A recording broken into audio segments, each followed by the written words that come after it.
আজকের খবর। লোকসভা নির্বাচনের আগে মুক্তি পাচ্ছেন না অরবিন্দ কেজরিওয়াল। দিল্লির মুখ্যমন্ত্রী ও আম আদমি পার্টির নেতা অরবিন্দ কেজরিওয়ালের জামিন শুনানি দেশটির সুপ্রিম কোর্ট আবেদনের জরুরি শুনানিতে রাজি না হয়ে 2 সপ্তাহ পর তারিখ ধার্য করেছে। ফলে প্রথম দফায় লোকসভা নির্বাচনের ভোট গ্রহণের সময় তাকে কারাগারেই থাকতে হচ্ছে। ইরান ইয়েমেনের কয়েক ডজন ড্রোন ধ্বংস করেছে মার্কিন বাহিনী। ইসরায়েলকে লক্ষ্য করে ইরান ও ইয়েমেন থেকে ছোড়া কয়েক ডজন ড্রোন ও 6টি ব্যালিস্টিক ক্ষেপণাস্ত্র ধ্বংসের দাবি করেছে মার্কিন সামরিক বাহিনী। আজ মার্কিন সেন্টকম বিষয়টি নিশ্চিত করেছে। বাজারে ক্রেতা নেই, তবুও ব্রয়লারের কেজি 235, গরু 800।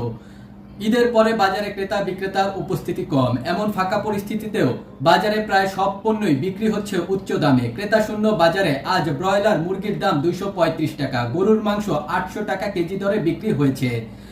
মুন্সিগঞ্জে ভুট্টা খেতে তরুণীর লাশ। মুন্সিগঞ্জের গজারিয়া উপজেলায় অজ্ঞাত পরিচয় এক নারীর